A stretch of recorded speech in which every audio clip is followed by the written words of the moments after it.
قرآن کریم کا 48 نمبر کا ادھیائے ہے فتح، وجئی ہونا یا کھلنا، اوپن یا وکٹری۔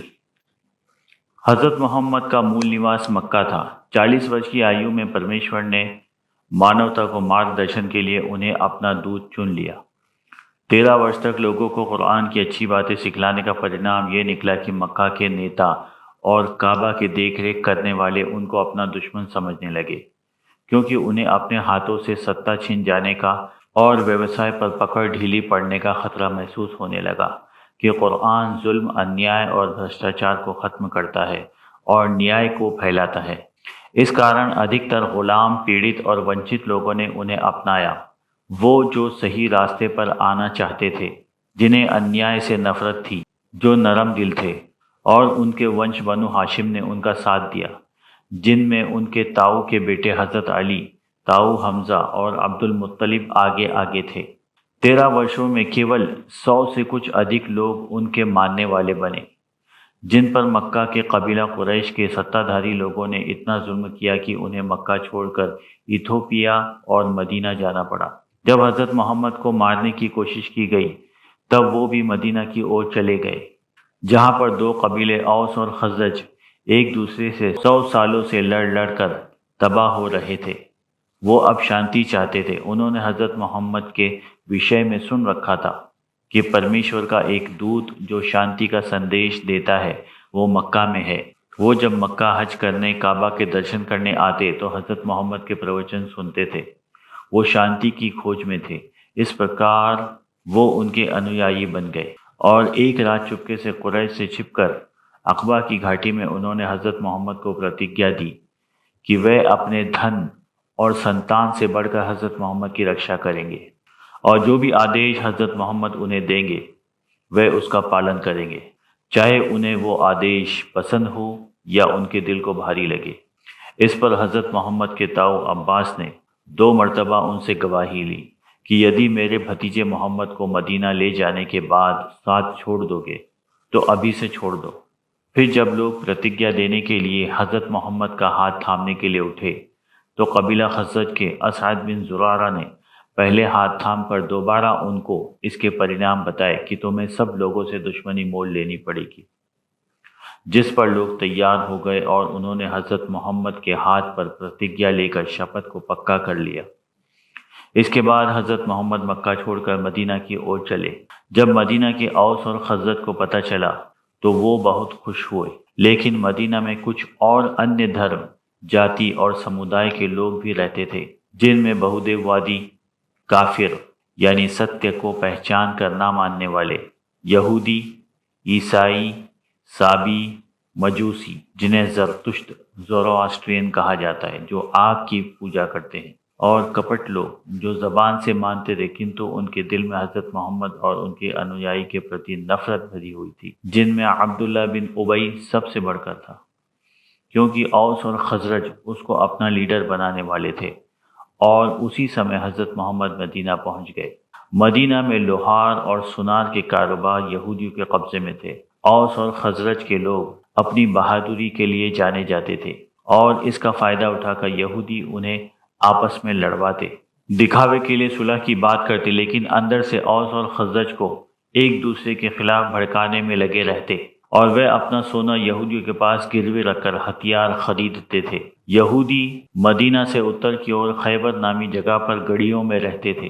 حضرت محمد نے مدینہ پہنچ کر سب سے پہلے 4 کام کیے۔ نمبر 1 مسجد بنوائی، نمبر 2 مکہ کے مہاجرین، شرنارتھی اور مدینہ کے انصار، سہائق جیسے اوس اور خزرج کے بیچ اخوہ یعنی بھائی بھائی کا رشتہ کرایا۔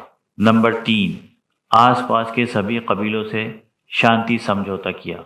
نمبر 4 ایک بہت اچھے انوشاسن کا گٹھن کیا۔ یہ سب اس لیے کیا کہ پرمیشور کا سندیش لوگوں تک شانتی کے ساتھ پہنچ جائے، مگر مکہ کے قریش انہیں شانتی سے اپنا کام کرنے نہیں دے رہے تھے۔ وہ انصار کو لگاتار دھمکیاں دیتے رہتے کہ وہ ان کے حج پر روک لگوا دیں گے۔ انصار نے بھی قریش کے اتر کی اور سامان لے کر جانے والے راستے پر حملہ کرنے کی دھمکی دے ڈالی، جس کے بعد ایک ورش میں کم سے کم 6 سے 8 مرتبہ جھڑپیں اور یدھ ہوتے رہتے تھے، جن میں بدر اور احد مشہور